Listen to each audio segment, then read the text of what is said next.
So what we're doing is we're looking at what is the voltage in the brain. And when you and I were born, we probably had 18.1 volts. That's pretty common for a baby.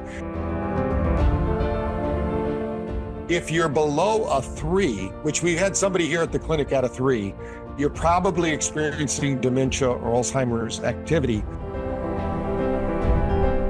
When you close your eyes, you literally shut down 30% of your brain's neuroactivity. Unfortunately, most adults are too tired to sleep. Most adults are too tired to meditate. Most adults are too tired to actually use their mind to think. You remember, and everybody listening remembers everything you've ever seen, heard, or experienced. It's all recorded. The process, it's not that you don't remember it, it's you can't recall it. 2/3 of the world, Dan, is not sleeping right now. If you want to do something for your health, that's the first thing to fix, because that's when you incubate those superpowers you're talking about.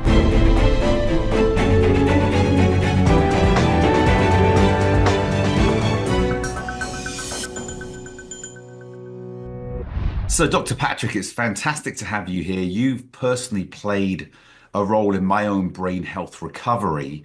And so I'm really excited to have you here and be able to share your wisdom. You're known as the OG of brain health, being a neuroscientist and all the other stuff that you impacted so many people. But I want to start, how did you get into brain health? And tell us about a little bit about your childhood. Sure. Yeah, I've been in this my whole life, actually, it seems, because when I was 12 years old, my dad got help. He was an alcoholic and he was very good at it. He went and got help. He was going to AA, but that didn't work for him. So the church came in a process called the Silva method, which was a meditation process, but they had a sound called the Silva sound. And it was a really unique noise that played in the room. And we found out later that it synced the brain to alpha. It was called isochronic tones, which is just basically like listening to a piece of music, but your brain hears it and syncs to this alpha, which is the relaxation state. My dad came home, he was relaxed and never drank again. He realized that he was drinking to relax. And so that kind of started my journey. And I was a really good troublemaker. I was getting in trouble all the time, and I was held back in second grade. Sister Barbara, I think she really loved me. That's why she held me back. When I was in the class, and what I really was I was an artist. I was a daydreamer, a creative person. And I didn't think school, I could not connect the dots to what I was doing in school, to what I was going to do later in my life. And my dad had me read a book called As a Man Thinketh. And when I read that book, and he started having me go what they call go to level with Silva. And so I used this sound and started using affirmations, and one thing led to the other. And I went to school for electronics. And in high school, I went to 2 years of electronics school instead of going to high school. It was a vocational educational program. I learned to fix radios and TVs, which, that's not a job anymore. People just recycle those. But back when I was younger, actually, you'd get those things fixed. And then what happened was I went back to school when I went to work with my dad at his clinic called Positive Changes. And in the process of doing that, I got a PhD, but I met a group called Light and Sound Research. And that really launched what we're talking about today, because I was always interested in sound, meditation, relaxation, and they were looking at someone to be a researcher for them. So I was more of the grunt worker at that point, I was the guy putting on the leads, and, there was no EEG though. If people think back, I always have people say, did you go to school for neuroscience? No, there was no neuroscience. There was what we call bio feedback instead of neurofeedback. So what we would look at is, most people don't realize when your hands are warm, you don't get headaches, because when your hands are warm, it's a sign of being either in a fight or flight or relaxed in recovery mode. So your cells, including your brain cells, are either in adaptive, which means they're in growth mode, or they're in protection, or they're in, they're shutting down because they're in this protection mode. So one we call sympathetic, which is the fight or flight, or the parasympathetic, which we call the rest, digest, and recovery mode. So we were looking at breathing. We might talk about that a little bit here today, because breathing unlocks the nervous system. And basically, when I met this group at Light and Sound Research, I was able to actually see firsthand how this big machine we were using, it was actually over $10,000 back in the 80s. So I don't know what that would equate to today's money, but it'd be very expensive. Very few people could afford it. But I got a chance to use it for over 2 years. And while I was using it, we were looking at people and how their respiration was going, how their heart rate, how their skin temperature. And we started to notice things. And then something came out, the very first EEG machine called the Mind Mirror. And this was a breakthrough for us. Before you So, go on, explain what EEG is. okay, it's when we look at our body is emitting energy all the time. And so in our brain has very low current. So we have to put probes on the brain to actually record this. They call it's electroencephalograph. So what we're doing is we're looking at what is the voltage in the brain. And when you and I were born, we probably had 18.1 volts. That's pretty common for a baby. And our brain's electric. It's on fire. I mean, we're learning everything, right? But as we age, probably by the time we're 26 years old, most people, their brain will be about somewhere around 10.1. Now, when you go into, if you're out there thinking, gosh, I wonder what my brain voltage is, if you're below a 3, which we've had somebody here at the clinic at a 3, you're probably experiencing dementia or Alzheimer's activity. Also, if these two hemispheres, the voltage isn't matched. So think of, we have two hemispheres in our brain, one that controls, it doesn't really do this, but the way they do it in science, they tell you, hey, the right brain does this, the left brain does this. But the reality is both brains do both because we have left-handed people and right-handed people. But what happens is this electrical field needs to be matched so it harmonizes and communication happens between the hemispheres through something called the corpus callosum, which is a band of, neural fibers that go between the two hemispheres. And what happens as we age, unfortunately, or if you have dementia, Alzheimer's, or if you have autism, typically these two frequencies are different. So we'll probably get into a little bit, but everybody knows about Wi-Fi networks. So, there's a saying that people have, hey, the internet's down. And you go, no, the internet's never down. Our connection to the internet's down. So when you think about these voltages being a mismatch, it just means our brain's capacity to connect is down. It doesn't mean the information's not there. You never lose the information. The information is always there. So what we started doing with this EEG was we started looking at how quickly could we move someone. Now, people out there listening might think, I don't know about meditation, relaxation techniques. Doesn't work for me. And that's not uncommon. And the reason is that when you close your eyes, you literally shut down 30% of your brain's neuroactivity. Now, why that's important is most people have 50,000 words to 60,000 words a day they say to themselves, and most of them are not good. In fact, if we could record most people's internal dialogue, they would never talk to that person again, and it would be themselves because they're beating themselves up all the time. So we need to, now, this is something called the default mode network or the reticular activating system. I'm trying not to be too neuroscience-y for you there, but in the process, what happens is your body, your biological system, your conscious mind only controls 5% of what you do every day. So everybody's trying to change their 5% brain, this conscious mind, when the real problem, if you will, the real solution is in the subconscious. And I liken it to a computer. I can get upset at my computer all day long, say it's a stupid computer, it doesn't do what I want it to do, blah, blah, blah, blah. But the computer only takes the instructions from the keyboard, right? So the person managing it actually organizes it. So that's the conscious mind. So, but the computer has capacity that we don't even realize. I mean, the computers we have today, they say that we have more computing power in our cell phones than they did in the first spaceship that landed on the moon, right? So, I mean, we have more technology in our hand. If you and I could go back in Christmas to our families and play Trivial Pursuit, and we had access to Google, but they didn't know it. I mean, I'd be as smart as my brother Johnny. He's got a photographic memory, so he's the guy you wanted on your team. If he read it, he knew it. So these kind of things. So we have this great capacity, 100 billion neural bit processor. How do we keep it active? How do we keep it running? I was able to be in the front lines in 86 and 87 with this machine. We ended up calling it. I love Einstein. And what my first book, Awaken the Genius, has a picture of him coming through space. And we called it the MC square. And so if you think of MC square, we're talking about the mass and light squared. Basically, when 1 + 1 doesn't equal 2, when you use light, sound, and vibration, it's not 1 + 1 + 1 = 3. It's 1 + 1 + 1 = 16. Because what happens, when I was talking about when the brain shuts down, when you meditate, when you bring light to the equation, and the reason we did it is the brain needs light. Most people don't understand that light is the most underprescribed nutrient on Earth today. And so there's something called seasonal affective disorder. People, especially in the north and, over in London, of course, they're familiar with that because there's a lot of clouds. I grew up in Michigan, where it was the second most cloud covered state, and so people would be running around with depression because light actually activates a lot of things in the body. But the number one thing it does is vitamin D, which is actually a hormone, which is produced by light. So in the process of doing this, what we found was when we introduced light, using it as a carrier for the frequencies, the brain would have energy.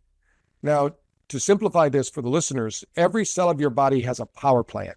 That power plant is called the mitochondria. This power plant actually's job is to absorb and transmit light energy. And if it's transmitting in this light energy, then we have what we call synaptic firing in our brain. We have this, we're quick. We all know people that are super quick. There's a problem, they have a solution. We know people that can ad lib. You were an actor, so you've got to be able to go on the fly. If a prop falls down, you can't even act like it was a problem.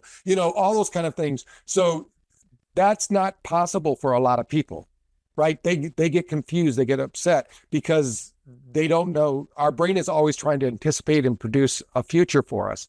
And so we need energy to do that.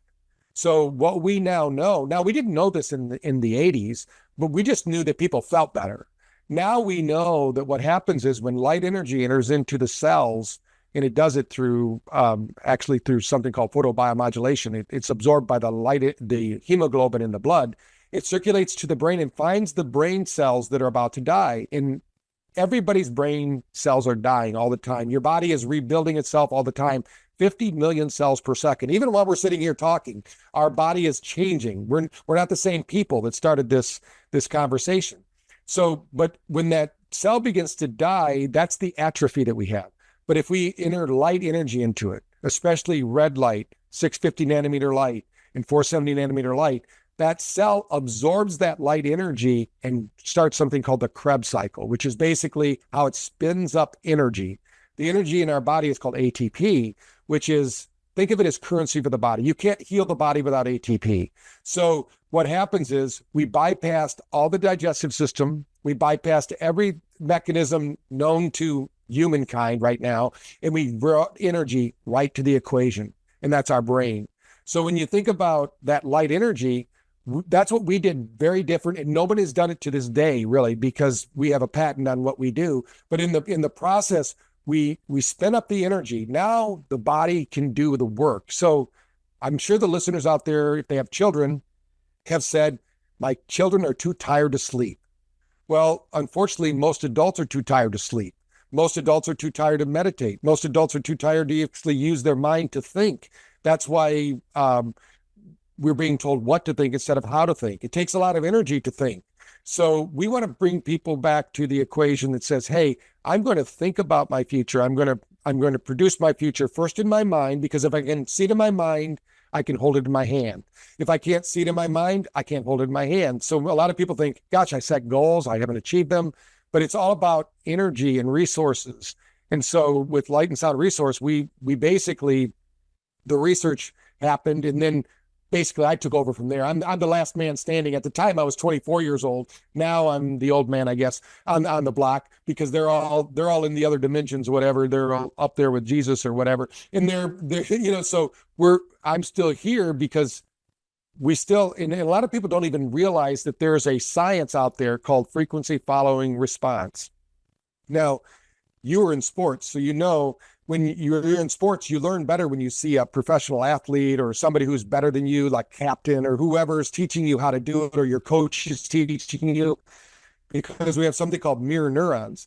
And these mirror neurons are always observing our environment. Now, they do more than just observe people, they're actually recording everything. And while they're recording everything, they're actually upregulating or downregulating our epigenetic system. And this is something that's really important because in 2003, and then I'm going to let you ask me a question. I'm sorry, I'm kind of monopolizing here. But in 2003, they said they mapped the human genome. Everybody was so excited. We're going to change everything. Nobody's going to be blind anymore. Nobody's going to be bald. They don't have to be like Dr. Porter. You can have hair like Dan. All these things. But the reality is that we can't really change that 1% that they found, right? Could you imagine if you graduated from college and you answered only 1% of the questions in your test and said, hey, I graduated? Well, that's what they did. That's not really true, right? The 99%, they told us all that it was junk DNA, that we didn't need it for anything. It was just kind of useless. It was just hanging out there. But in 2018, something miraculous happened. They realized that those 99% of those genes are expressing differently depending upon everything, from the food you eat, to the thoughts you think, to the people you hang around, to the books you read, to, somebody says, what's changing it? Everything. So we want to, of course, deal with the big things. And that's why really, what you're doing, like with SuperHuman, if we can upregulate these genes, guess what? We don't even know what we can do. When little old ladies in Florida can pick a car off their grandchild. I don't know if you heard that story. My friend of mine, Jack Canfield, he went down to visit a woman and she picked up this car off her grandchild, but she became a recluse.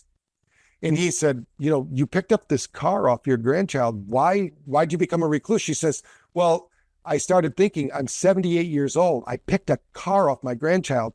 I've wasted my life. What could I have done? I didn't even realize I had that potential. So everyone out there listening, we don't have any idea what our potential is.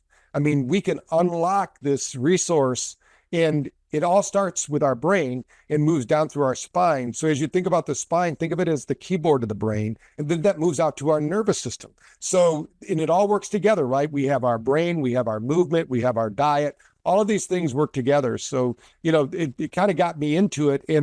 But I guess the two things that happened for me, and just to summarize it, was my dad got help, but my mother also went to a nutritionalist. She went to an iodologist and found out that the Porter kids can't do sugar. They can't do white flour. They can't do dyes. And we were considered the weirdos because we brought our bagged lunch. And, in sports, I was pretty good at sports. Not as good as you, but I was pretty good in the process. And my coach told me, never take those pills in public because people are going to think they're speed or something, because I was really fast.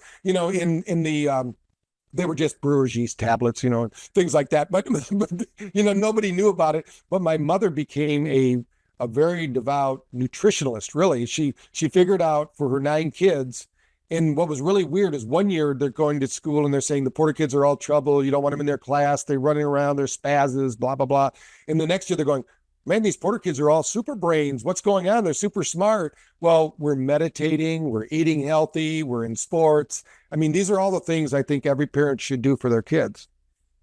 Yeah, it's fascinating when you talk about mirror neurons. When I was coaching, on the Olympic program, I'd have players and I'm trying to teach them better physical movement, how to transform their power into actual motion.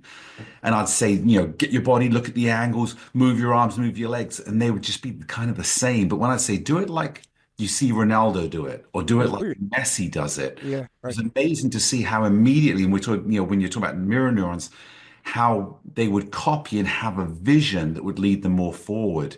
But one of the things that I love is you don't provide a product, you provide a solution. And I know your mission is to better 1 billion brains. I don't know why you're stopping at 1 billion, but that's all right. We'll let you aim low. But going back to children, and I think it's so important because there's so much contamination of the brain. When we're born, we know pretty much all your brain neurons are there. We're just how are we going to wire them? But to do that, and this is what I found amazing with BrainTap, how you can look at the different brain waves where you're looking at the alpha, beta, delta, gamma, theta, different. Can you explain to us what each one is and what they're responsible for within brain health? Because now I'll let you go on, but one of the things that I love, because I've seen you speak many times, there's 2 things you say. One is practice doesn't make perfect, practice makes permanent. And we think of practice in terms of physical activity, but it's actually what we do every day as our practice. Right. And then we'll go ahead and address that first, and then I'll come back with the next question. Sure. When you think about brain waves, I'm going to talk about the 5 primary brain waves, maybe 6, but they break them down into actually like 16 different brain waves. But it does, for this conversation, doesn't make sense. But all these brain waves are needed. So don't think like there's a bad brain wave or there's a good brain wave. I would hate to see Massey out there if he didn't have beta brain waves going, right? We need to have a balance of these brain waves. So think of it like a symphony. My son played the viola. And when I was hearing him practice, I thought, oh no, this is terrible. But then when I heard him with the orchestra, it sounded great because the viola you can't really play a lot of things with the viola. It's more of a supporting, cast member instead of being the main lead like a violin. So in our brainwaves all support each other. So let's start with beta. We're talking here and we're staying conscious because we're in beta. Beta is, let's call it our reactionary mind. Now, this is what comes from our subconscious to our conscious mind. So if you don't like what you're getting, you've got to change the delivery system. You've got to change the subconscious. And when we talk about when we're born, of course, we're totally wired. And then what happens until we die is we do what's called neural pruning. We keep pruning away neural activity. That's why as people get older, they're fixed in place. They do the same thing every day. They drive home, they stop by the same bar, get the same 2 shots of beer and a shot, and they come home, whatever it is, they pass out in front of the TV. These are all things because the brain likes patterns. And beta is basically when somebody gets frustrated or anxious in beta, that's because there's a saying that Buddha said it before me, of course, 5,000 years ago. He said, all unhappiness stems from unfavorable comparisons. So think of the beta brain like a cement truck. It's going down the road. It only knows how to go one way. It's going to do it this way. And if something deviates from that, it gets upset. It gets angry. Now, you only have negative emotions in beta. So fear, frustration, anxiety. So if somebody's out there and they're depressed, anxious, all these negative emotions, it's because you probably have a hyperactive beta. Now, for those that are counting, you should have about 45% of your brain in beta, not even 50%, 45, because we just need to be able to react. Now, the next brainwave is called alpha. Alpha is where I'm sure when you're in the zone, you're playing, you're either in alpha or theta, it's timeless, right? You're out there doing something you love, whether you're gardening or playing soccer or playing football, whatever it is, you're out there, you're in this place where there's no time, because in alpha, there's no time. There's no restrictions. There's infinite creativity if you want. And this causes people some problems because if you have too much alpha, you become a daydreamer, right? You become attention deficit. Now, if you have high alpha and then high beta, you can become attention deficit with hyperactive activity. So, we can read this on an EEG, when we're looking at somebody's brain scan in different regions of the brain. I'm oversimplifying it here, but in the process, but we need alpha. The thing is that every human being, in fact, every animal, one of the most interesting stories I ever read was they did a study with horses and they took fermented apples and they put them in the field, and the horses would go over and they'd get drunk eating the fermented apples, right? And then what they started doing was they started posting a horse by the bag of apples so nobody would steal the apples. So they were acting just like humans, they were being possessive of their addiction, right? So because beta is controlled by dopamine, and dopamine is the biggest reason we have addictions today. So we need to control that dopamine because dopamine never gets a payoff.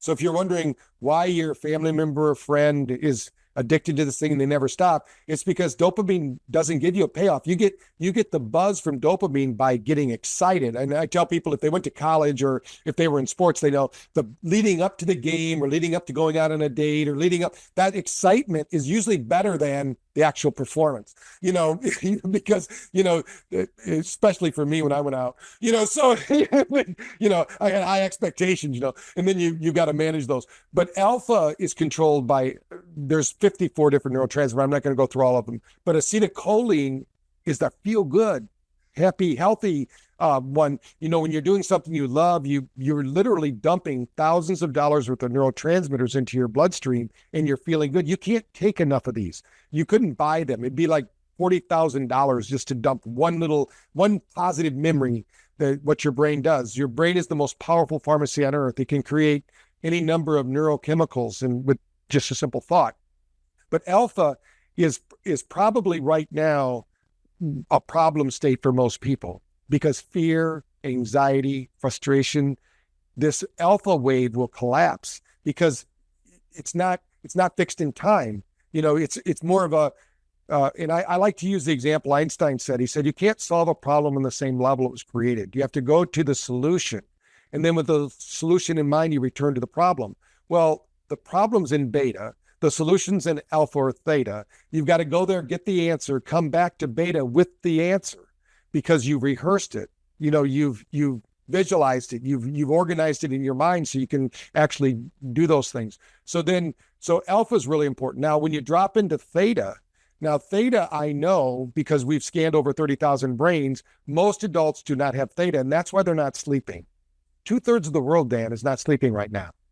And if you want to do something for your health, that's the first thing to fix because that's when you incubate those superpowers you're talking about. If you don't get to sleep, your body doesn't get to recover, rebuild, reorganize. Your brain does almost all its work while you sleep.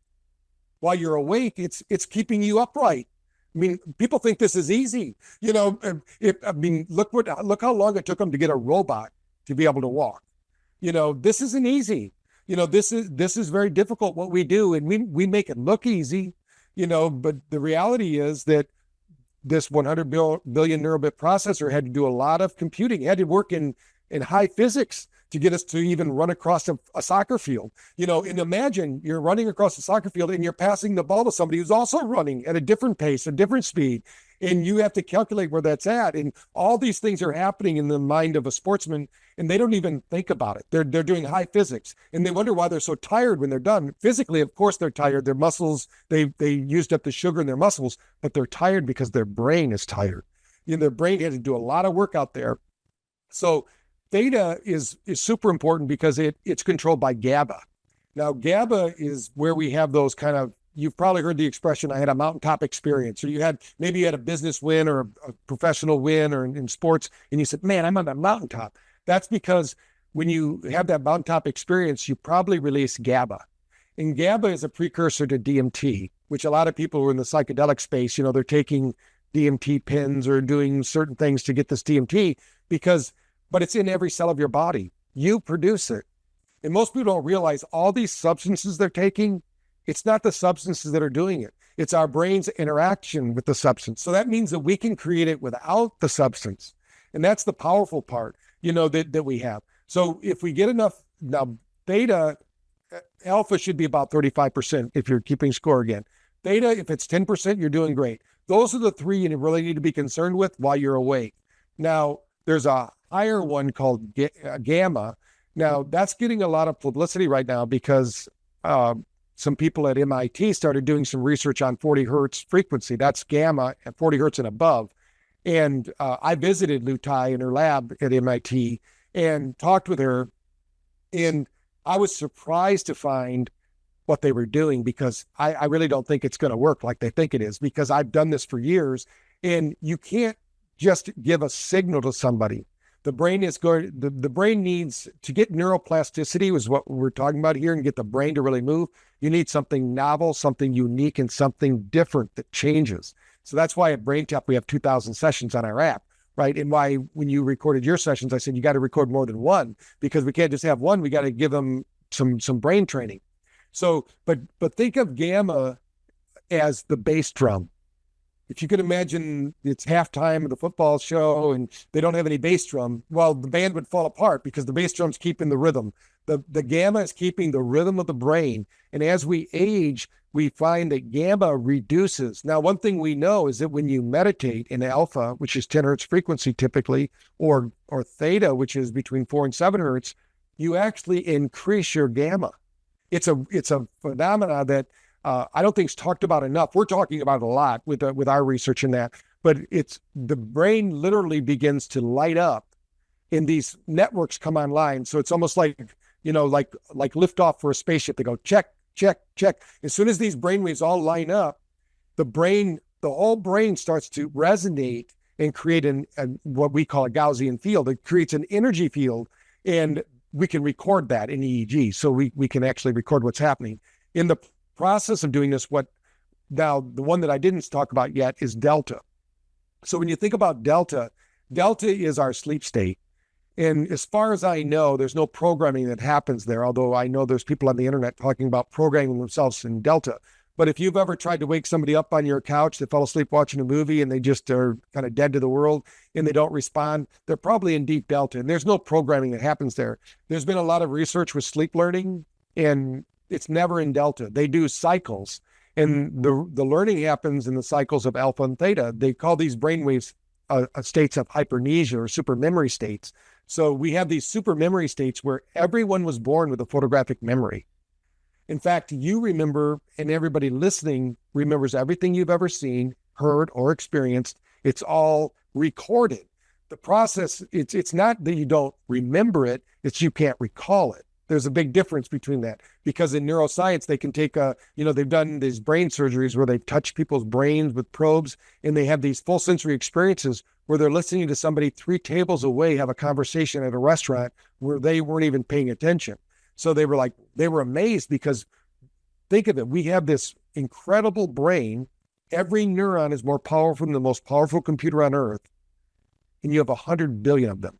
So we have some catching up to do. Our capacity is not being met yet.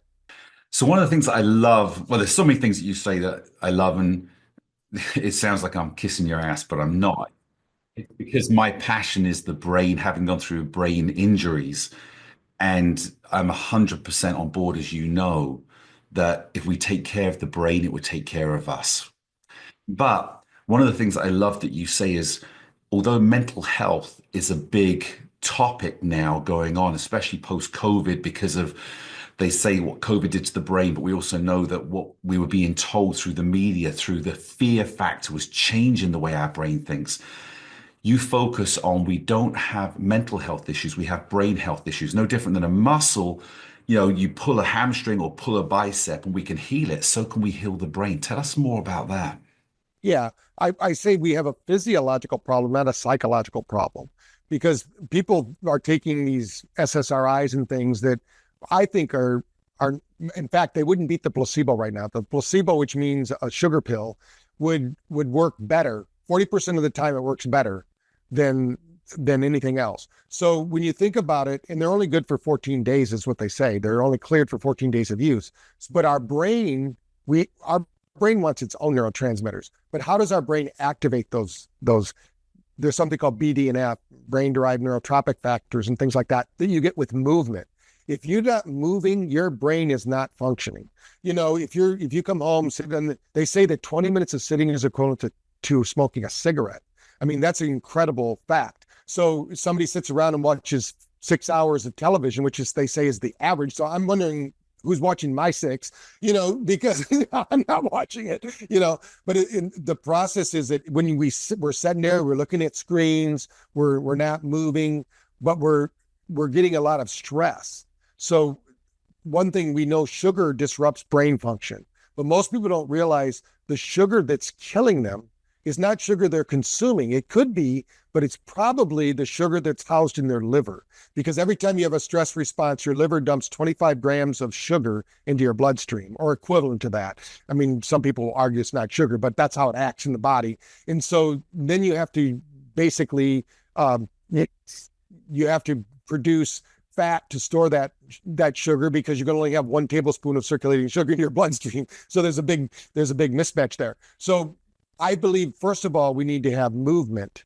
You have to eat right. You've heard me say this before. You have to eat right for your brain. You have to have movement, and you have to have some kind of brain fitness. So when you think about brain fitness, there's a halo effect we know after exercise.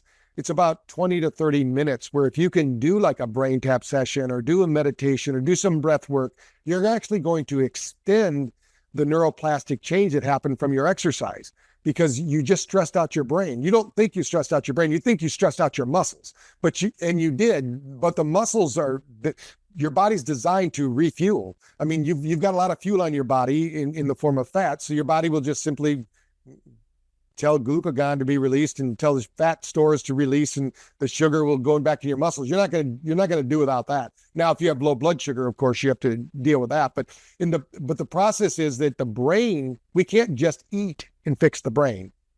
That's the problem we have today, is a lot of people they don't have jobs where they're physically fit. There used to be the construction worker could go on the job for 14 hours, go drink beer all night, get up, 4 hours later and do it again, because his brain, all he had to do is take a hammer and a nail, and he did it so many times that it was pretty much unconscious. So, but now we have to think, and that's taxing people. And when you think about COVID was bad, but the worst part is what you said. It's the fear factor. The worst thing you can do to a person is create fear in their physiological system and uncertainty. These are two things that kill brain function. In fact, Bruce Lipton talks about language controlling 3,500 gene expressions. So when we're talking about upregulating genes, if you look at life as a challenge, and they did a study that I loved during COVID, everybody out there, this might blow your mind, but you actually are emitting light energy. 8-10 nanometer light. We can't see it with the conscious mind. We see it as our skin, and that this is actually light emission. That's why we're seeing it with our cornea and our visual cortex and all this. But then in the process of doing this, they were able to measure this radiation. Every person has this radiation coming from them in the form of 8-10 to 850 nanometer light. And people that looked at COVID as a challenge actually were generating 200 times more light. So that means if you looked at life as a threat, you actually diminished your energy. Now, what that means, remember I talked to you earlier about the brain energy. So if you're shutting down your own energy stores, it's going to affect the weakest link. So if it's your brain, if it's your shoulder, if it's your knees, it's your elbows, whatever it is, the energy the brain's going to try to keep all the energy it can, because it's an energy hog. So we need to, that's why we need to eat right and exercise and things like that. So we provide it the energy. So in the process, when you think about the physiological effects, everyone out there, if they're really honest with themselves, think about all their family members and friends. We all know somebody that was a negative Nelly. They started working out and they became positive. They started thinking positive. Maybe they started reading positive books, because it's virtually impossible to be physiologically fit and be mentally not sound. I mean, it does happen, of course, but people do it the other way too. I think when you train your psychology and your physiology together, you get this powerful force that works for your good, because you're going to be down. I mean, it's okay to be depressed every once in a while. It's not okay to stay depressed for days. It's okay to be angry, but don't be angry forever. I love when Tom Brady's trainer there, Alex Guerra, said he would tell Tom Brady, you have 10 seconds, get angry, get upset, whatever, but 10 seconds, get over it. And people wonder, and he coached him to do that. And, he threw a lot of interceptions, right? But he also threw a lot of touchdowns. In some games, when he threw 3 interceptions, most quarterbacks would fold up like an accordion, where he stepped up to the challenge, not the threat. Some quarterbacks think, oh, I'm going to lose my job. I'm not doing too well, blah, blah, blah. So it's really important. In psychology, they say, everyone talks about, I want to live longer, healthier, whatever. And the number one thing you can do, every study shows it, if you are positive, you'll live 6.5 years longer than someone who's negative. It's just science. So there was a good book out years ago called You Can't Afford the Luxury of a Negative Thought. And I think that's very true. I mean, in Silva, we actually would say, cancel. When you have a negative thought, it would come up, because we all have them. I mean, it's going to happen no matter who you are. But if you can catch them and reframe them so that negative thought isn't controlling your behavior, because the thoughts create emotions and emotions drive behavior. So we need to, and some people try to change the emotion or the behavior, but they never change the thought. That's like trying to get the horse back in the barn, but it's already out in the pasture. We need to stop the horse in the barn, not in the pasture. With the studying that I did, I never realized, I knew the brain weighed between 1% and 2% of our body weight, roughly. And yet it consumes 25% of the calorific intake that we take. So if you're on a 2,000 calorie a day diet and you look at the size of your body, 500 of those calories are consumed by the brain. And yet we've never understood it to this level of how much we need to take care of everything.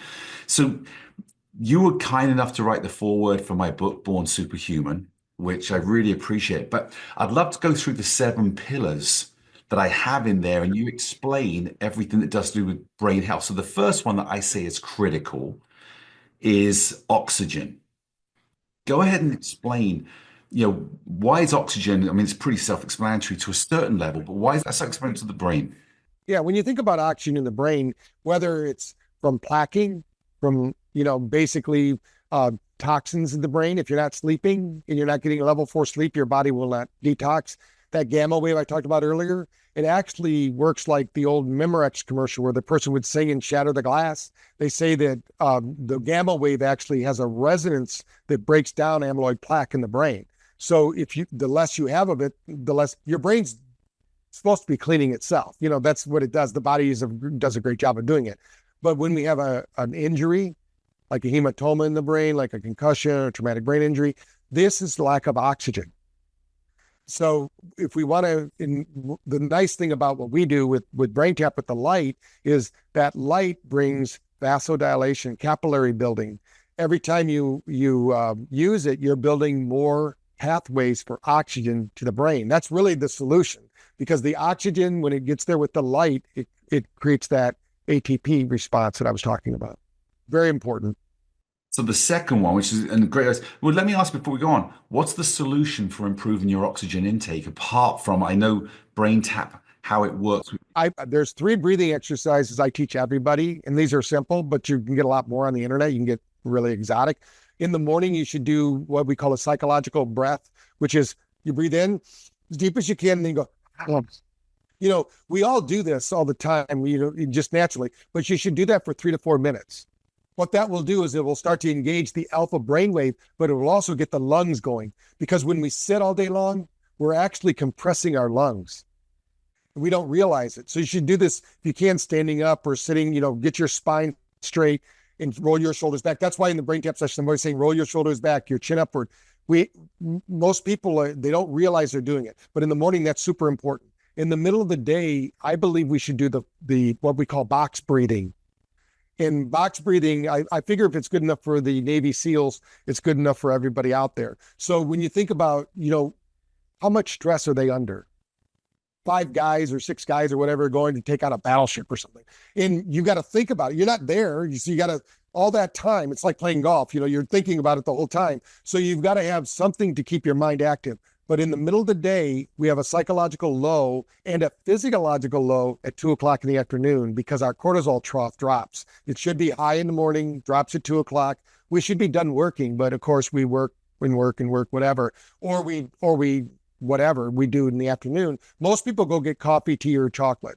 So we don't want to do that. We want to get our breath, because the oxygen will wake up our brain. It will get our blood flowing better. Blood flow, it also makes blood more viscous, I guess you'd say, where it flows better and things like that. So we've done scans under a dark field microscope to show people what their breathing does. It amazes them. No outside product, just their own breath, and their body just starts operating at a higher level. But this box breath is very simple. You breathe into the count of 4, you hold to the count of 4, you breathe out to the count of 4, you leave it out for the count of 4. You continue that process. If you can, again, do that for 3 or 4 minutes, you're going to find your mind will be clear, your energy will reset, and this is based on our circadian rhythm. It's actually the sun telling our body it's time to reboot.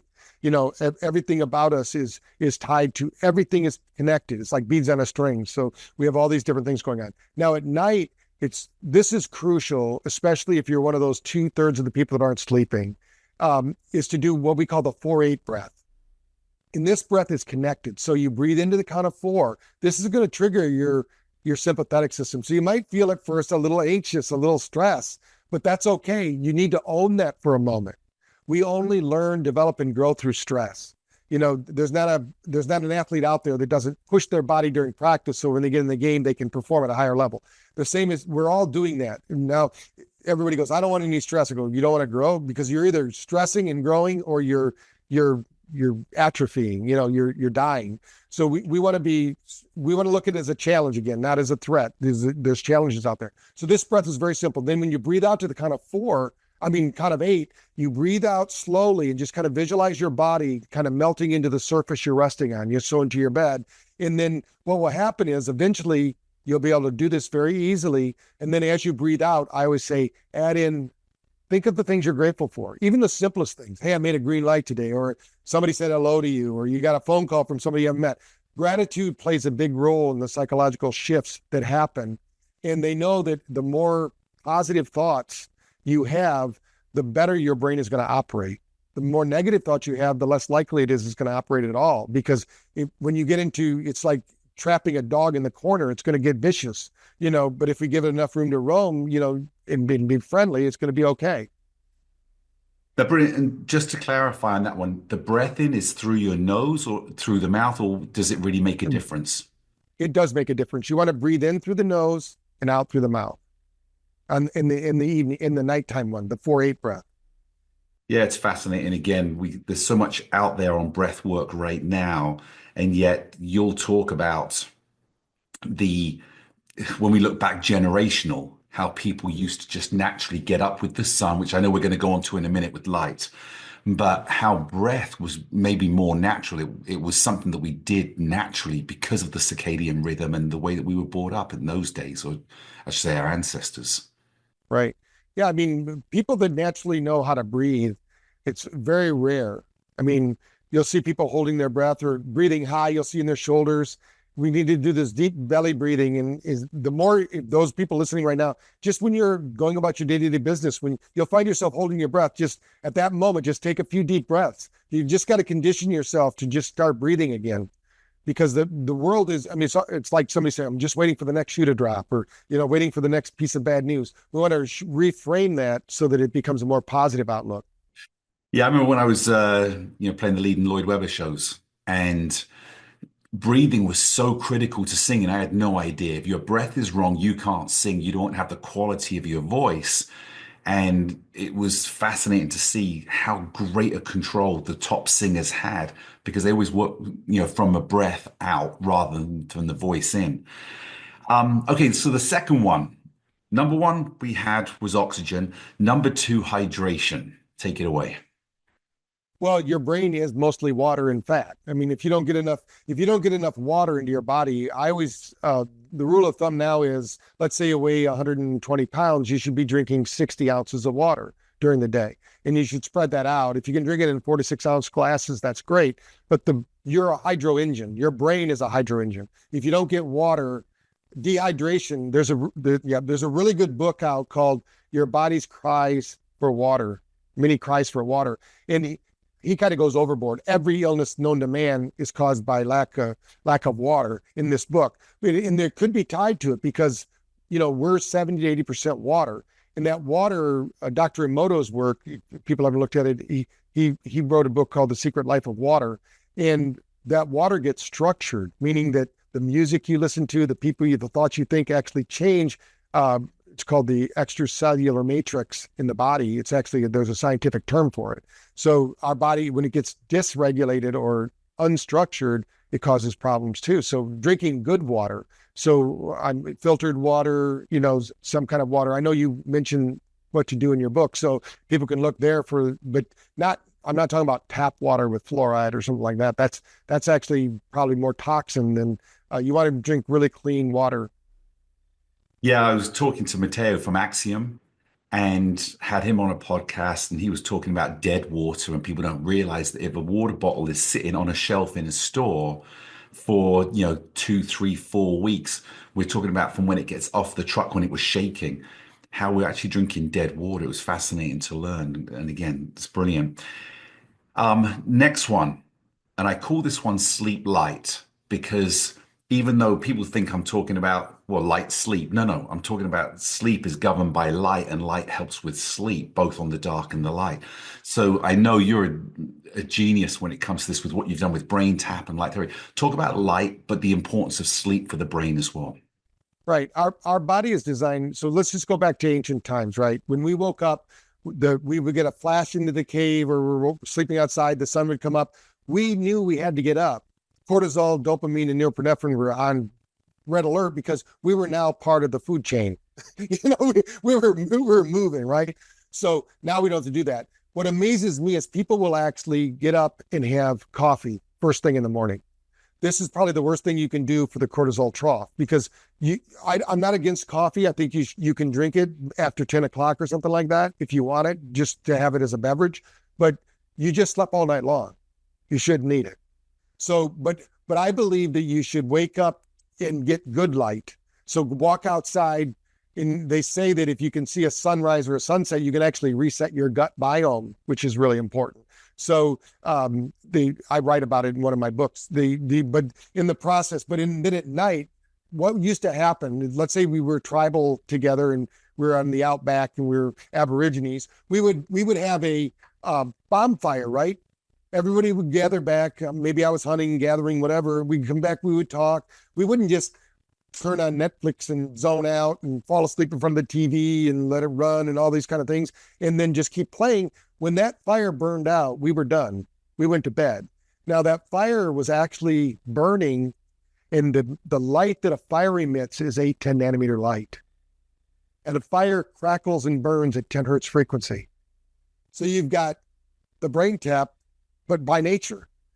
It's doing it because the body now, that's why when people go, I love looking at a fire, they get mesmerized. Well, yeah, you're dropping into alpha and your body is getting the light it needs. Then the body will absorb that light, again, the same way I talked about earlier.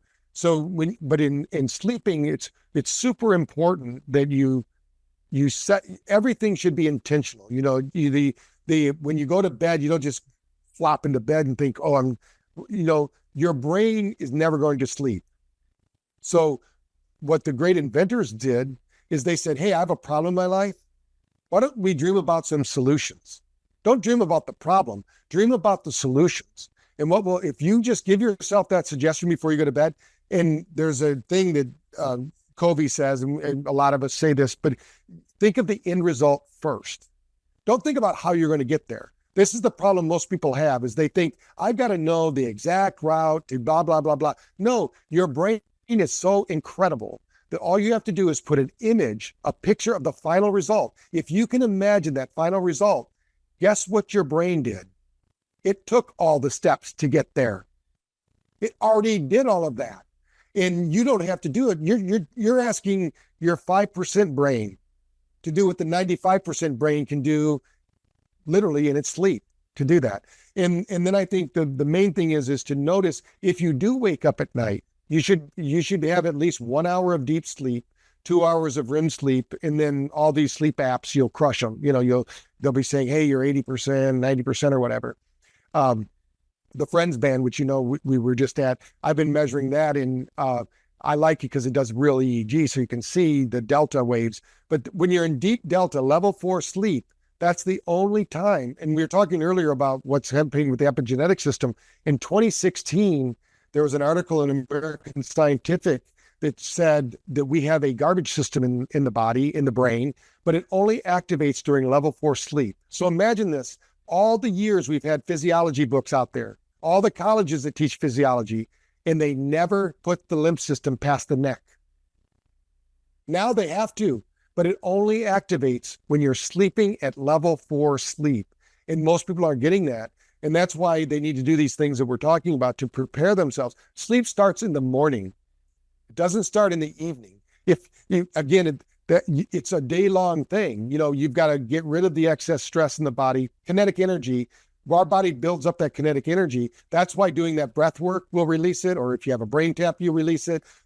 Some way, or doing some physical sports activity will release it. Some way we need to release that kinetic energy from our body, or it's like having a hum, like when sometimes you go into, back when we had radios and things, we'd hear this hum, and it was basically we were picking up the 60 hertz frequency from the electricity around us. Well, our body has that hum, and then we can't sleep.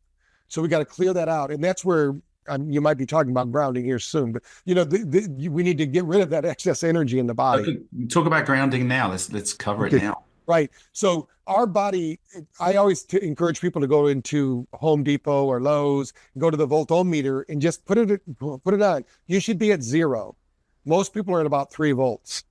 But if you took that same voltometer, you walked outside in your bare feet, you'd be 0. Our cells are designed to basically take that energy, we have something called chromophores. These are little batteries on every cell, and they build up with energy. When it has enough energy, it shares that energy with the cells around it. This is called photobiomodulation, but it does it with sound too. We convert everything into energy. So when we're doing that, what happens is when we get too much energy and it's not the right type of energy, our body can't use it, like EMF and all sorts of other things, the body will basically, it's circulating through our body, but it's not doing anything. It's just interfering. It's like driving through Texas and you have two radio stations. You can't hear either one of them, So, but when we ground, whether we're using grounding sheets, a grounding pad, like why I'm standing here right now, I have a grounding pad because I'm sitting in front of a computer and my body is going to be absorbing this electromagnetic waste. So all I have to do is hit this and I know I'm at zero again. That's the electromagnetic field of the Earth. Can you explain a little bit more about that? Like, how do we release that buildup effectively? Well, we're designed actually, or we evolved, however you want to look at it, that we're supposed to be outside barefoot. I don't know of any other animal that puts on their socks and shoes and goes outside and, runs around. Here we are, we're running around, but when we're on the Earth, we know that we're exchanging electrons back and forth, the Earth to us and us to the Earth. We're like acupuncture needles, when we're around people, that energy is there. That's why they say you're the sum total of the 5 people you hang around most, because it wasn't COVID that caused shedding. When they said people were shedding, we're always shedding. You are always emitting light energy and your information is being shared with people around you. Their information is being shared with you. That's why it's important that, when they say birds of a feather flock together, that we keep the right kind of social network, because we're sharing, when they say language is 88% nonverbal, I would say it's probably 98% nonverbal, because there's a lot of other information, going on. So our body is basically an instrument of electricity. And so electricity works best when it's flowing, right? If it gets stagnant, it'll burn out a light bulb, right? So it needs to flow, it emits that corona discharge and we see in the room. Our body is the same way. We should be in a state of flow and flux. And what happens is when we get these negative electromagnetics, it could be coming from your home, it could be from mold exposure. I mean, it doesn't have to be electronic, even it could be chemical or something in your house that's going on. And these are all things that we would call toxins to the body. The body, we call electronic smog, right? But most people think, well, smog, what do you mean? Because it acts the same way on the body. So what we need to do, but the body is designed, we've had people that could not function with a cell phone. I mean, they literally turn on a cell phone, they would pass out. Their nervous system just could not handle that information, right? And when we get too much information, we pass out. So we said, okay, take your shoes off, socks, we're going to go outside. We hand them the cell phone, they're able to talk. They go, what's going on? I go, now you're not the ground. You're the ground. So it's just like electricity. If we're grounded, we don't have to worry about it. It'll go into the earth. But if we're out there floating around, we're the ground. Now, the nice thing is people like Dan and others have created what they call floating grounds. So even when you're on an airplane now, it's a little battery pack that doesn't have the electrons in it yet, and it will exchange them with you. So technology is incredible what's coming out, because we're designed that way. And the problem with most pharmaceuticals and what people don't realize is they think we're chemically based. Chemically based is the third thing. We're spirit, we're electricity, then we're chemical. We're not this, they're downstream. It's like trying to fix the computer by what it's printing out on the printer. That's what they're, so.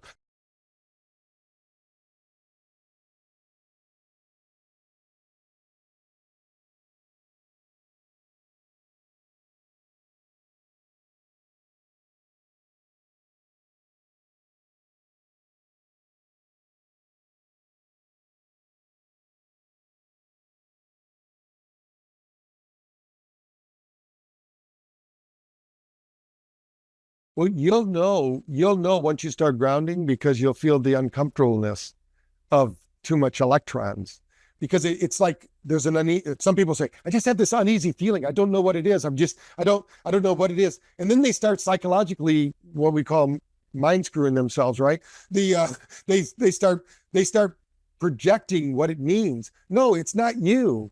It's the environment. So clean your environment first before you start blaming yourself for these things. And you'll know that energy. But I would say at least every 2 hours, and then if you're just sitting there, like I'm just standing here at my computer, I mean, it's easy for me to I put a grounding pad under all my keyboards. That way, when I'm on the computer, I'll feel it. I'll just feel like this kind of feeling, and I'll just put my hands on it for a minute. And I feel the flow now, but other people might not be able to feel that. I might be just weird, but when you start to feel good, you don't want to feel bad again. You'll want to feel good. That's when somebody says, I don't know if I could eat that way. And I go, well, not while you're eating the way you are, because your body is conditioned to believe that's the right way to eat. And those bad feelings you're having are normal. I mean, once you start feeling good, you go, man, I can't believe I ate that way. Yeah, and absolutely. And the grounding, you want to be on grass, you want to be on dirt, you want to be on sand. You don't really want to be on concrete, which is a man-made product, correct? Right. The closer you can get to earth, the better. But then they can go online to earthing.com or something too. If they like, obviously I'm on the second floor of my house, so I can't put grass in here. Cynthia would get upset. So, but they do sell, like my sheets we sleep on are grounded sheets. It's like I'm sleeping out on the earth, but I'm in bed. So there's technologies out there that do that. And, I think that's going to be standard fare, I think, pretty soon, because people just, as we realize, and everybody's moving more toward, hey, I want to take back control of my life and my health. They're going to notice that when you're in bed for 7 to 8 hours, and by the way, 6.5 hours is the optimum sleep time, not 8 hours. Every longevity study, everybody who's ever lived to be over 100, they slept for 6.5 hours, not 8 hours. So, but it's really a equation, like I said, 1 hour deep sleep, 2 hours of REM sleep. But when you're sleeping, that's the best time to ground. And what's really interesting, Clint Oprah is a friend of mine who wrote the book Earthing, and he talks about the study they did, 25% reduction in inflammation.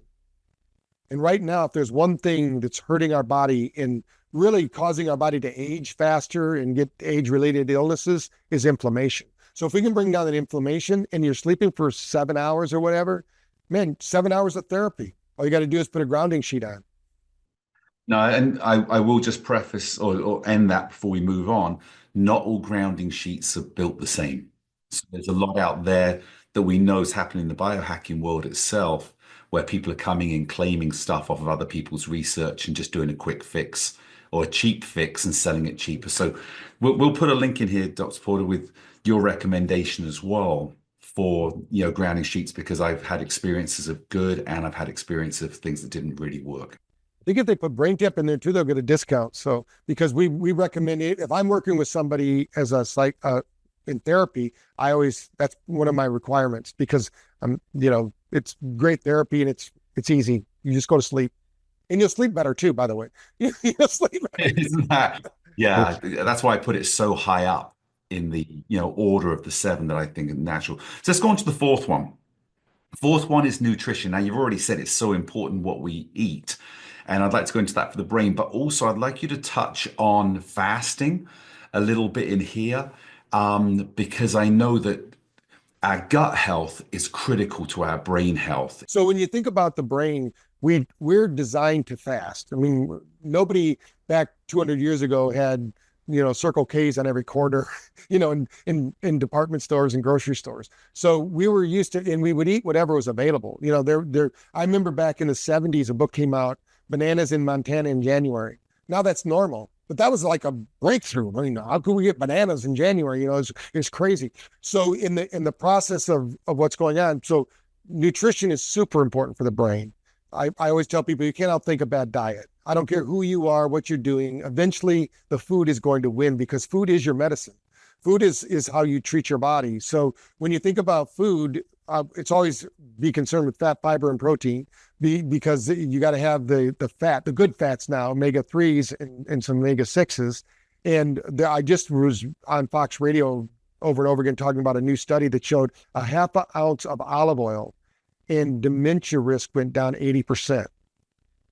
That's how important omega-6 is. Yeah.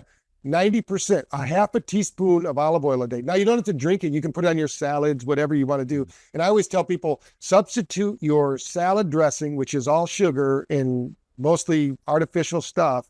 Get some Italian seasoning, olive oil, and and now you're actually doing a little therapy on your brain, getting that omega-3 that you need and things like that. Now, there's a lot of other supplements too. I'm sure you talk about them, and there's a lot of great ones. But, think of fruit and vegetables, anything purple they say is better for the brain. So that's just an easy way when you're going to the grocery store to look at that. But most people don't realize that the fish get their omega-3s and 6s, and they make all their fish oil by eating algae.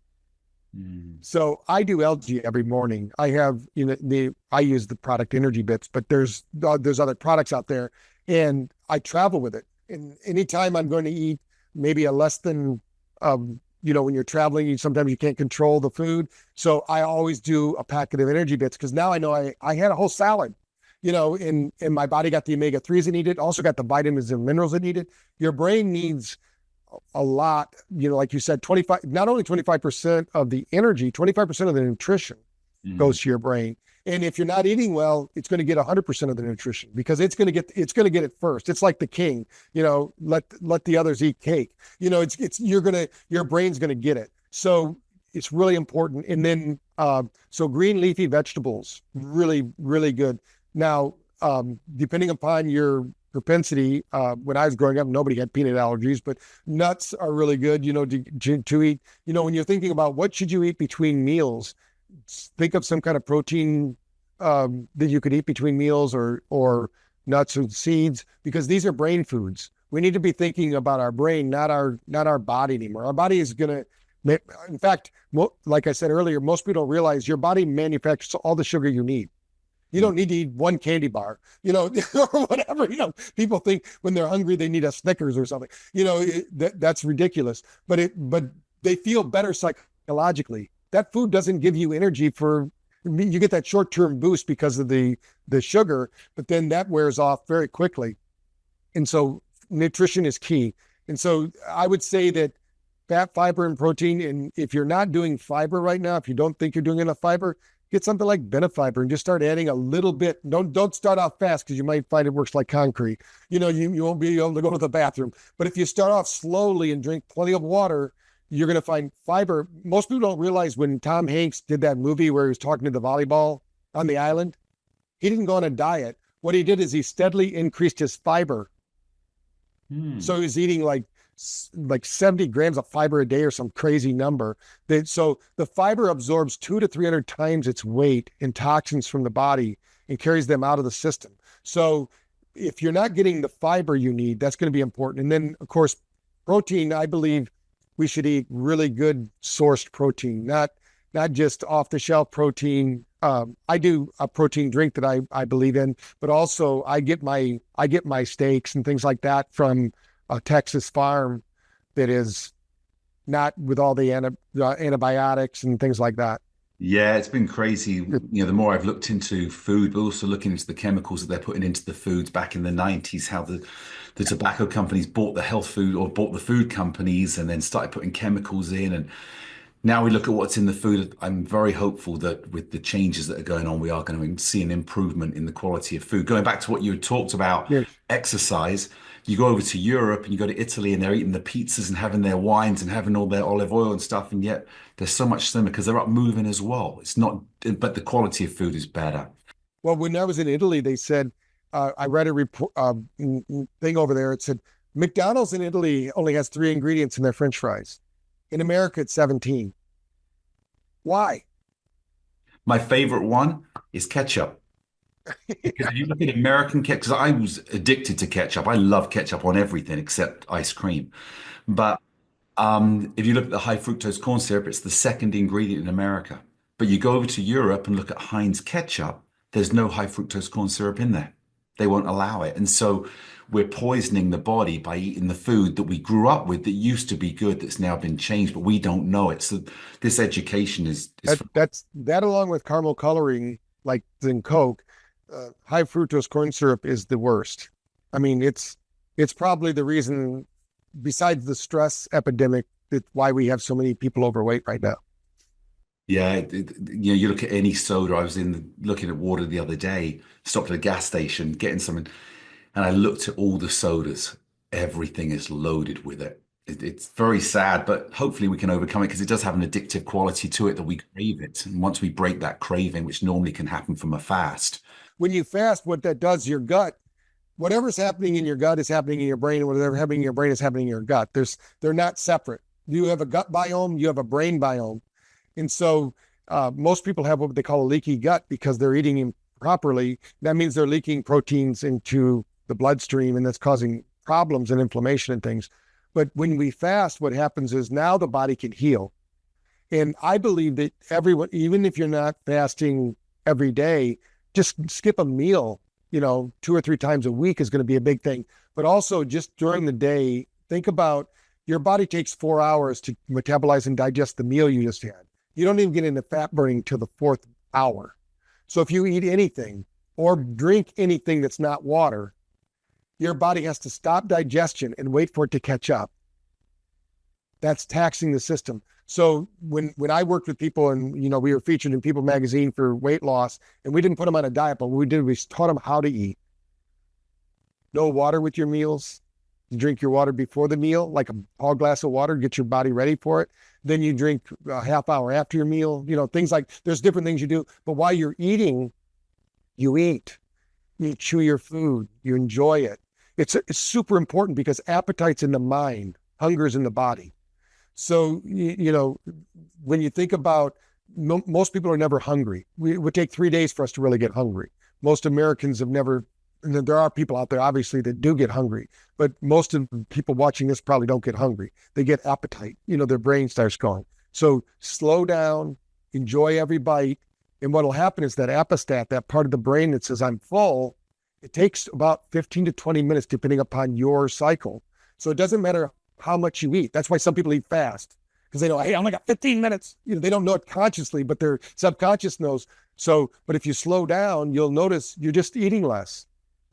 In whatever you're eating, chew it. You got to masticate it, because if not, you need to be taking digestive enzymes. And that's where the fasting comes in, because it turns on all those processes that you don't have to supplement for. It gives your body a break. I typically fast 5 out of 7 days a week by missing a meal one of those days, and you can tell I haven't done any, I'm not wasted away to nothing. So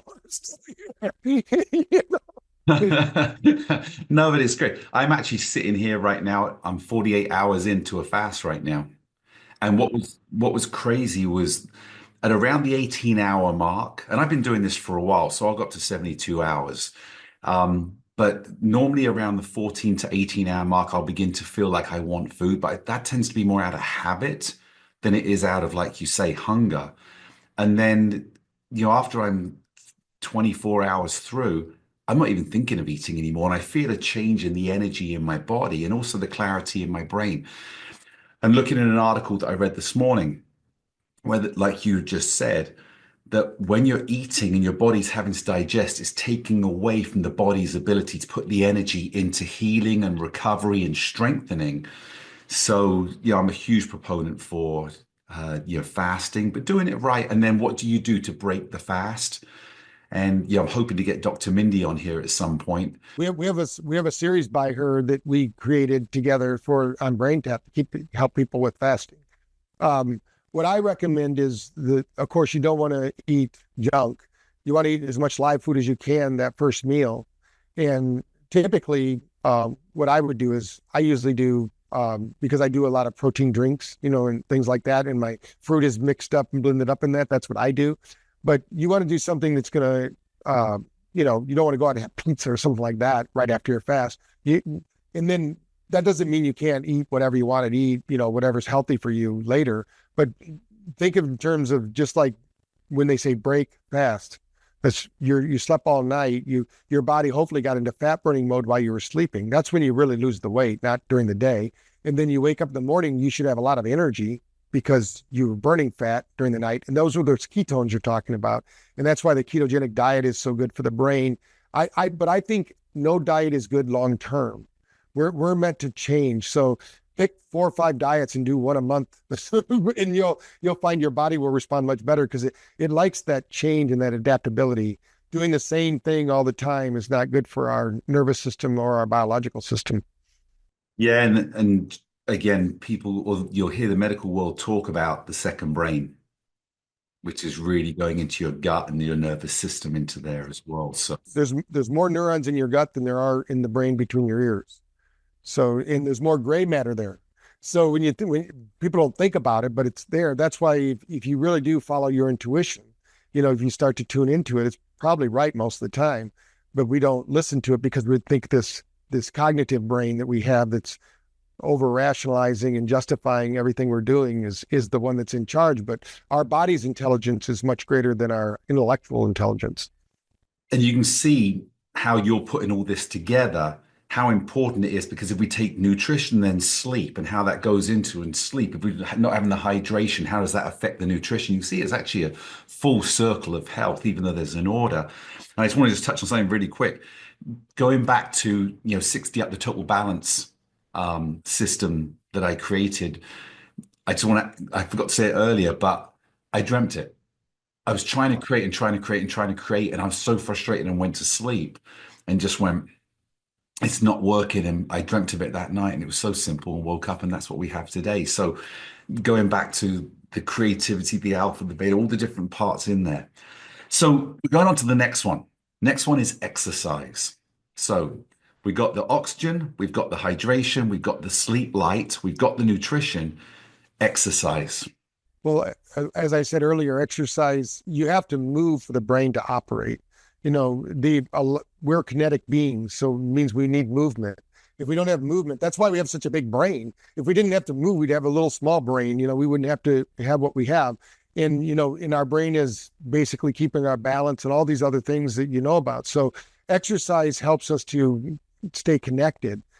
A lot of people are disconnected from the neck down. They don't even know what their body's doing, but a professional athlete, of course, they can feel their hamstrings, their calves, their ankles, because they're tuning in all the time to it. So, but exercise is key. But I believe that I have the 60 up, obviously, and I love it. And I do it every morning when I get out of my sauna. And then when in the process of exercise, though, we need muscle. You need to, especially as we age, one of the things you find is that muscle. Think of muscles like little chemical factories that are making feel-good neurotransmitters and hormones and all the other things that we need. Without those muscles, we can't make those. In that stress actually pushes them out. So it's like, it's not just pain leaving the body, like the Marines say. It's actually your body needs that stress because everything is basically expanding and contracting all the time. So exercise gives our muscles that. And when I still remember back in the 70s when I was growing up, I was in my family's Iowa farmers, and I was put on my shoes to go running because I was in sports, and I didn't want to return back from my vacation out of shape. So my uncles go, "What are you doing?" I'm going for a run. They're like laughing at me. "What are you running for? Let's go. I'll take you out on the farm and I'll teach you how to do it." Well, yeah. I mean, they were working hard. They were lifting, they were pulling, they were bending over, they were stretching, they were working, I wasn't, I was in school, So one thing is that we're very different from the 1960s and 70s today. Most people don't get enough exercise, and it doesn't take a lot.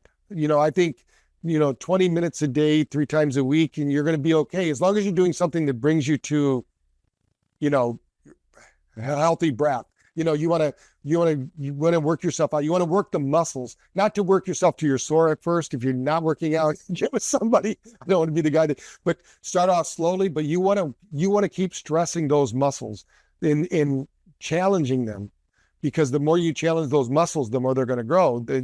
And that stress is what makes the muscles grow, not by doing what's easy. You want to do something that pushes you a little bit. Yeah, I know we talk about, or you'd spoken earlier about getting up early in the morning, getting the sunrise coming in, going out for a 20-minute walk, having your water before you go so that you're hydrated is great.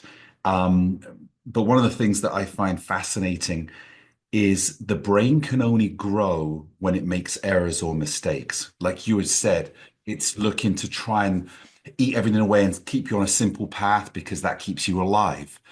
And that's why I found the balance training is the quickest way to create neuroplasticity because the brain's now out and you can do it in so many different ways. And then, like a baby growing, just by getting up and moving, we strengthen the muscles to help us support the skeletal structure. And then increasing the resistance or the demand will increase the activity, which releases the chemicals in the brain. Yeah.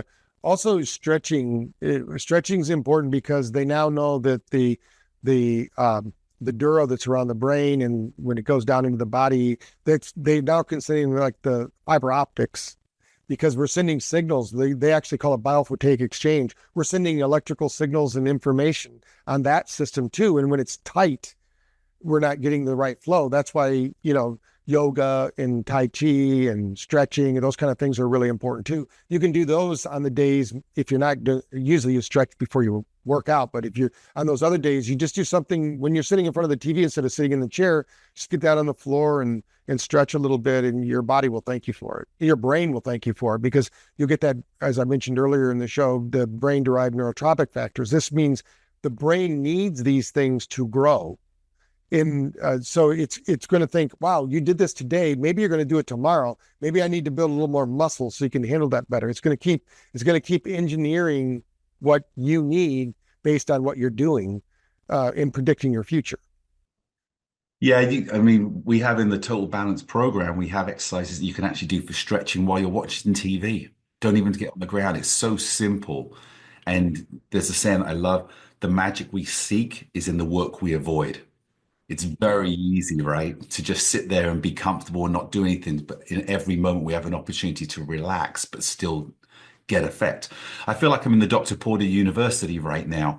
All this information that you're sharing out. So we've got two more pillars to go, and then I want to talk about BrainTap. The next one is my favorite.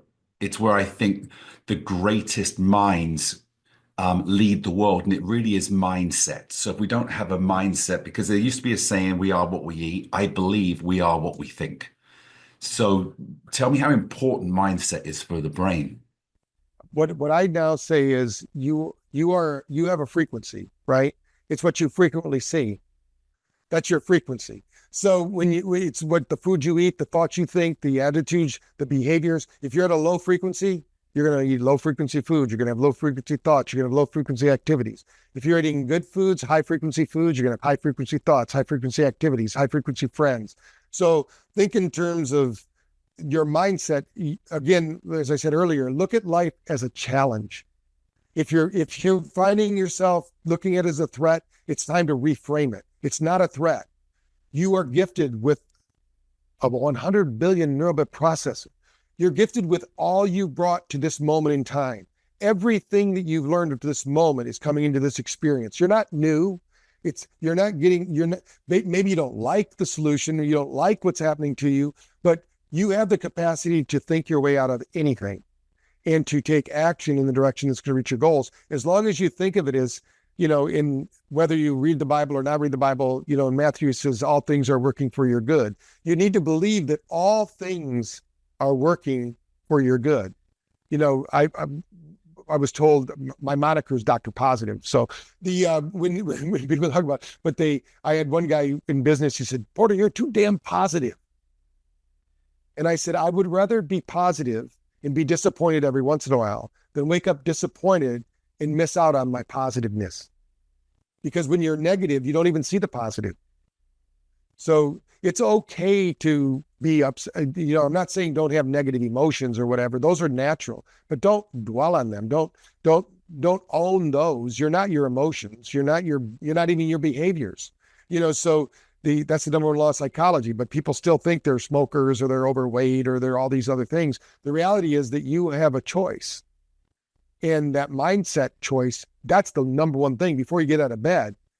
I love the t-shirt that says, the devil's shaking because I'm up again, because, you're out to do some good, whatever you're going to do, you should be thinking, wow, I'm going to make ripples in the world today, even if it's only your world, whatever that is. Today, you get a chance to make other people happy. And by the way, the more you help other people get happy, the happier you'll be. It's not the other way around. And I just wrote an article that's going to be published called "Don't Give Up Your Remote Control," because so many people like, and we did this with my kids growing up. When they'd say, "You're making me angry," I said, "Thank you. I got your remote control. What else can I get you to do?" Because I was trying to condition them to think nobody has your remote control. That's a mindset thing. Nobody can. I mean, obviously, I can get upset when somebody says something like that, but I can choose to change the channel, get back on the channel I like. And used to be a radio dial, but now remote controls might be going out too because we'll just be using our voice. But in the process of doing this, when you think about it, your mindset is the number one thing. Because if you look at life as a challenge, you're in a state of parasympathetic. Your nutrition's going to work better. You're going to sleep better. You're going to be doing those high frequency activities. All these things happen, and it really is working upstream instead of downstream. If you're at the end of the day going, "Gosh, nobody likes me. It's a terrible world. We're going into depression and all this."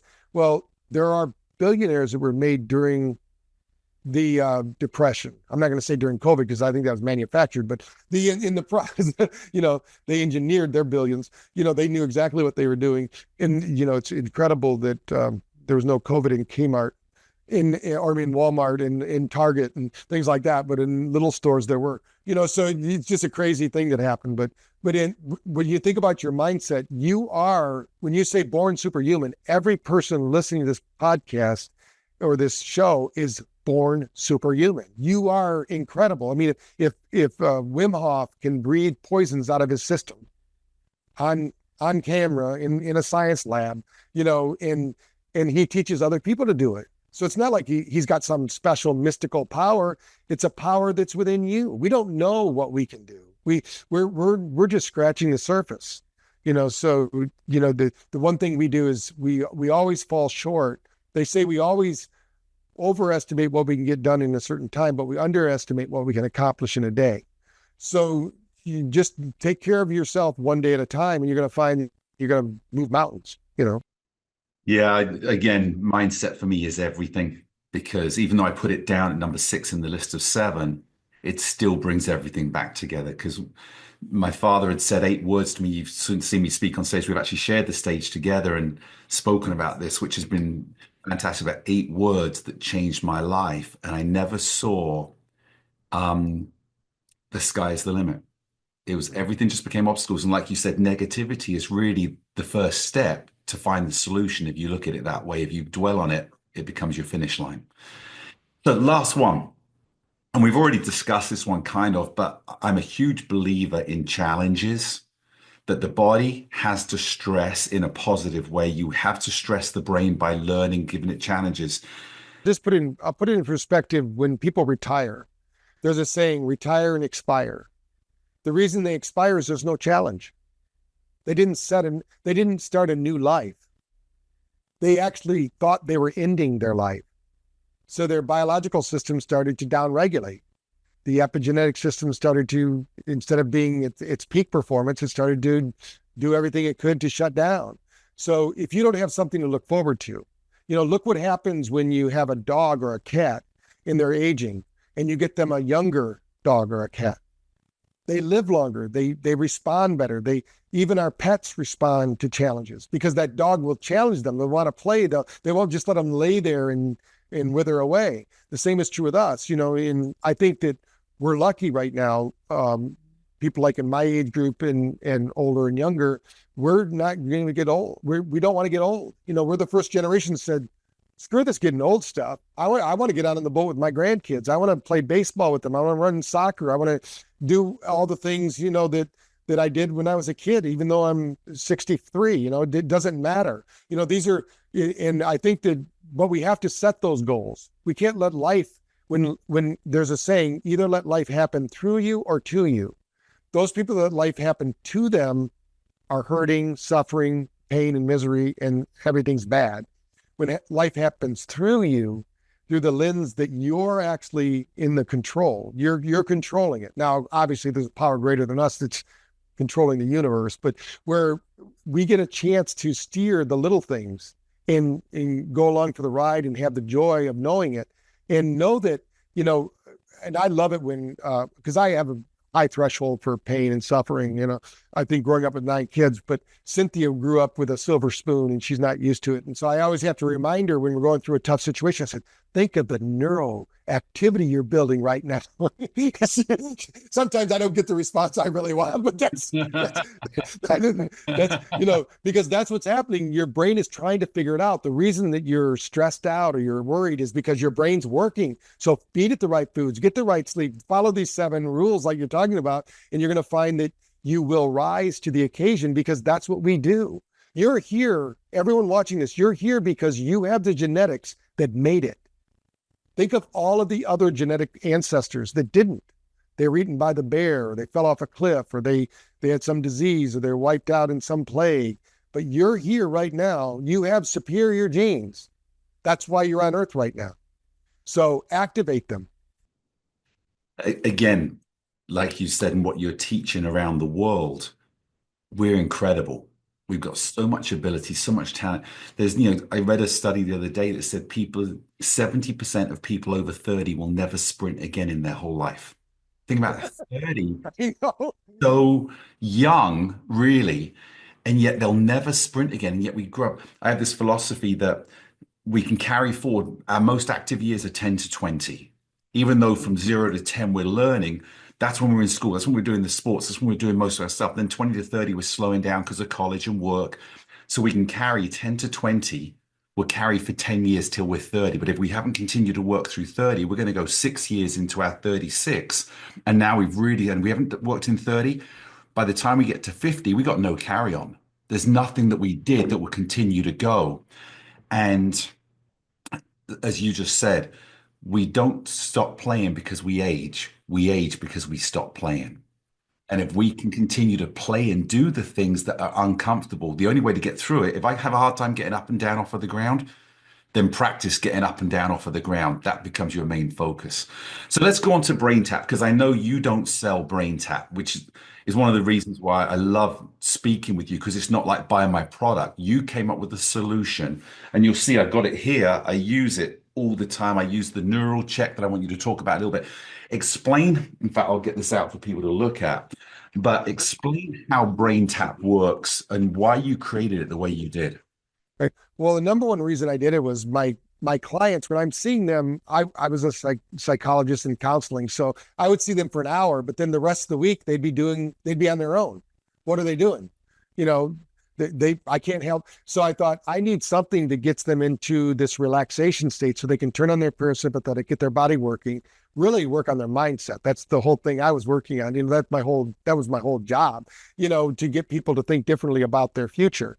And then we first did it with just sound. Music is good. They call it the Mozart effect. So we use music in the BrainTap because when you listen to this, we call it 10 cycle music because we use alpha music. It's actually encoded to be for alpha. That turns on when your brain's at 10 cycles. There's a lot of science out there that says we just are smarter. So we want to set the framework first. We just want to get the brain working right. Then we're going to use different tones that you hear that you can use without the headset. We get really good results with them. We have isochronic tones, binaural beats, and we have frequencies. Now, these frequencies are bands, they're waves of energy that your brain hears, and you have what we call a cortical response, which means the inner ear, if you will respond to it, but your conscious mind doesn't know what's going on. It just knows it's happening. So now what we did with the headset, we have the lights in the eyes and we have the lights in the ears, because we want to bring energy, like I was talking about earlier in the show, we want to bring energy into the brain. And so all the blood in your body goes through your ears every 3 to 4 minutes. So what better way to get blood here? Now the blood from your ears goes into your brain to regulate its temperature. So now we're getting the blood to kind of mainline in. Now the eyes, most people don't realize your eyes are actually brain matter. When you look at somebody's eyes and you go, wow, you got beautiful eyes, you're really saying, wow, you got a beautiful brain, because you're looking at their brain. Now, through photobiomodulation, which means the light is going to be shared. Once the eyes have more mitochondria per square centimeter than any other area in the body. The next is the brain.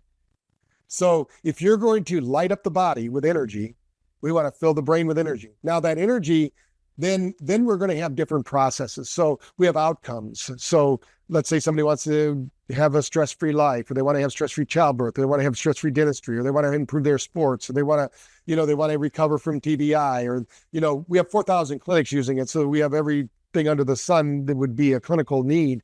But we even have sessions that when people have this dysregulated brain I was talking about, we have sessions when you go to one of our clinics that has an EEG, we can measure that voltage. We have sessions with BrainTap that we show that within a 6-week period, we can bring the brain back to balance in those hemispheres, because we'll feed one side of the brain one set of information and the other side of the brain the other set of information, and the brain will begin to synchronize, because that's what it does. We're always harmonizing with our environment. And the principle that I like to tell people is this harmonization. You can go on YouTube and look up metronomes and look at synchronizing metronomes. And this guy sets up 300 metronomes. He starts them all at different times. Within 3 minutes, all the metronomes are synchronized. Well, they know that's every cell of your body. That's why when you go to a party and maybe you didn't want to be there, but they started playing all the music from your childhood, you start dancing and bopping around, because your cells get happy. They're vibrating, they're teeming with energy, and they want, once you get that energy, you want to move. Without energy, nothing happens. So we developed BrainTap, number one, to give people a way at first to get rid of pain. Pain only happens in that brainwave of beta.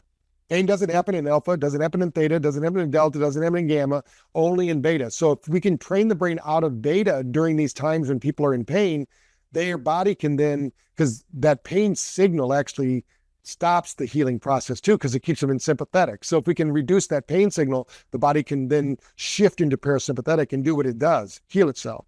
And so but then what we found out was, now I used it for learning. So I thought, wow, let's see how it works with learning. So we started doing alpha, and we started saying, wow, these kids we have some incredible studies with students, especially down in Seminole College, where the golf team, national champions 4 years in a row, they have the highest GPA because they were using BrainTap. Now the whole school is using it, and they gave us a webpage on their website talking about BrainTap. They use it to recruit people, because they said, we don't just enroll you in college, we're going to help you to be smarter.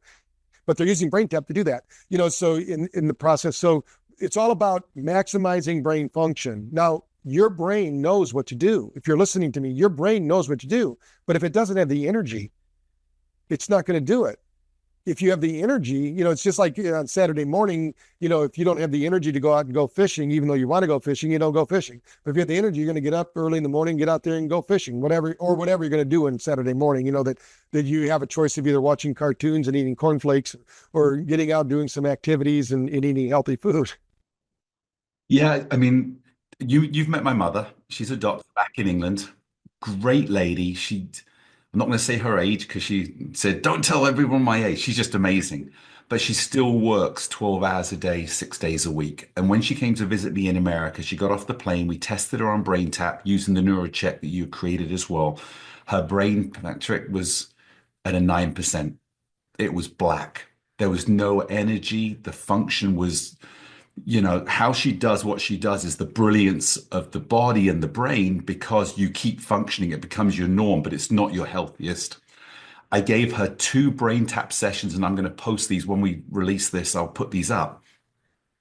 But we did 2 sessions. The first one was at 8:30 in the morning, which showed a 9%. And the last one we did was at about 1:30 in the afternoon. She was back to 67%. It went from a black brain to blues and greens, with a little bit of dark in certain areas.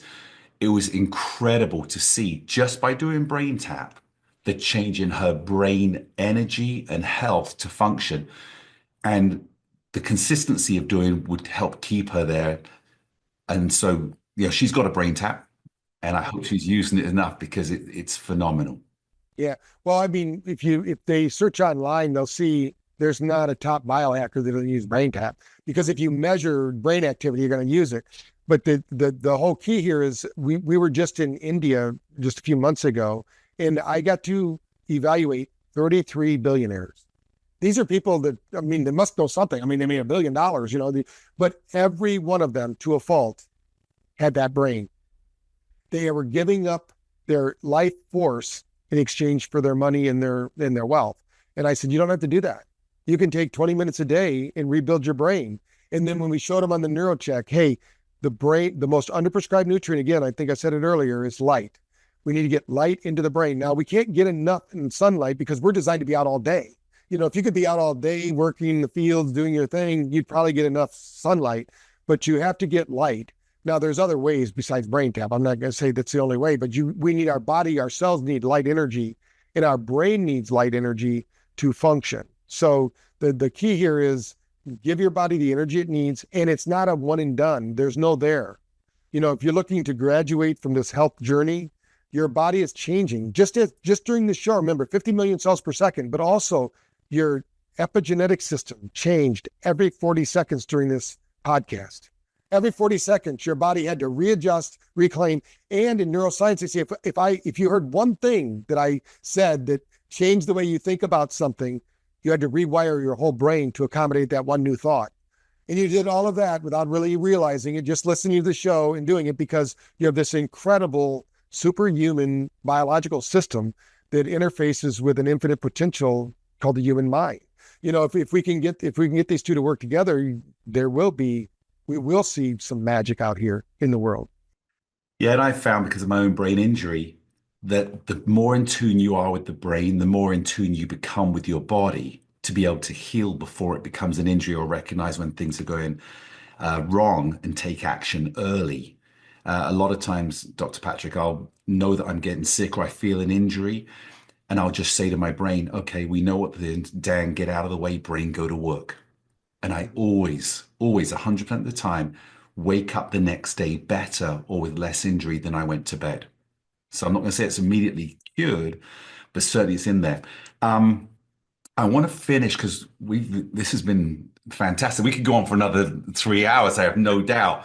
But I know meditation is a huge part of what you do. And again, I'll just quickly show the BrainTap. We've got the headset in here, the headphones. It's really hard to see. Inside here will be lights that go on, which, like you say, it's the light therapy that goes in. On the front of the eyes, you'll see these little light sensors in here that will put light into you through your eyes. You can have your eyes closed when you're doing it. And then you've got the binaural beats, you've got the meditation, which brings me on to, there's a story you tell about the meditation, going and seeing some of the greatest meditators in the world and how they accused you of cheating. Go ahead and tell that story. Over at Amos Paul, which they're now our research partners, but at the time he goes, we took a guru, we measured his brain and showed what he did. And then I took somebody from the audience that didn't meditate, and I matched their brain. I said, this is the same brain. He goes, Dr. Varun says, hey, you're cheating. And I said, what do you mean I'm cheating? He goes, well, the guru's been meditating his whole life. This person just got up here and now you're matching their brain. That doesn't seem right. And I go, well, Varun, have you ever meditated to a candle? And he said, oh yeah, all the time. They call it Jyoti meditation. I said, did you know that the fire of a candle burns at 10 hertz frequency? And your brain is matching that. That's a technology. A candle is a technology. It's just an old technology, but it does work. I mean, people use it when they take baths and things like that. He goes, wow. I said, do you ever wonder why the gurus go to the mountains to meditate? And he goes, oh yeah, to get away from people. I said, no, they're cheating. He said, what do you mean they're cheating? I said, the mountain range actually resonates. They call it the Schumann frequency of the earth, 7.8 hertz frequency. That happens to be theta. Remember, theta is a precursor to GABA. GABA is a precursor to DMT. You want to have a spiritual experience? Get in a GABA field. In a gamma field, which will trigger GABA in your brain, and your brain will start to make those things. So I said, people have been using in a fire the same thing. All these things. We use our environment. That's why even in psychedelics now, in the studies where they're doing like with PTSD and things like that, they say the setting is just as important as the substance. Because your body needs to feel safe. It needs to feel, that it's okay to explore and expand and get the mind to work. So what we've done with BrainTap is we set that setting because we're taking visual, auditory, and the vibration creates the kinesthetic. So now we put people into what we call a super state where they don't feel their body really. They know they have a body, but they don't need to worry about it anymore. They're just up there in their brain doing their work, but they have the energy to do the work. So it's not an effort. They don't have to worry about falling asleep. If they do, it's fine too, because the brain's still going through the process. No, it's again fascinating, and all my family use it. I've got so many of my friends using it. It really is a life-changing game changer. And like you said, it's a whole process. It's not one thing that would take away the need of everything, but I think it's essential to use. And so thank you for creating that. It's been a pleasure having you here. I always ask, what is the one thing, the one message you would love the world to know? That they're far greater than they've been led to believe and far more capable than anyone's allowed them to become. Just don't let other people have your future. You get to be the one who holds the pen and the paper and can write it. There's, I just look at myself. I mean, I came from 9 kids living in a 2-bedroom house, and, in the Catholic Church was one that fed us most of the time because my dad was out getting drunk, and there's no way that at that time I would have thought, what's happening in the world today and what I've been able to do. And I don't even feel like I've started. I still feel like every morning, like I'm just starting over, like this, I'm just beginning because I'm still just as fired up about it as ever. Well, I really appreciate it. Thank you so much. Maybe we jump on another one. I'm sure there's going to be a lot of questions, and we can come back and do a follow-on when people start asking how, what, or where. And again, love to Cynthia. Thank you so much as well for being here. And I really appreciate all the information and what you're doing. Go better. All right. Brains. All right. Thank you. Bye.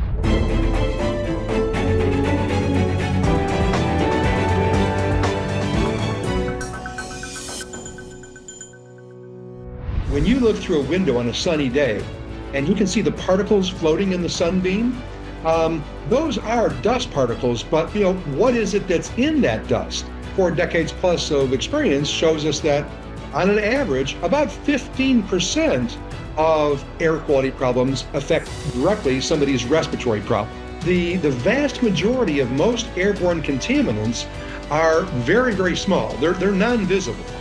And that's why without the testing, you often don't even realize they're there.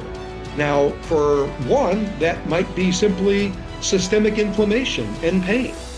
For somebody else, it's passing through the blood-brain barrier, and now we have neurological implications. We always say that you can't be healthy living in a sick home.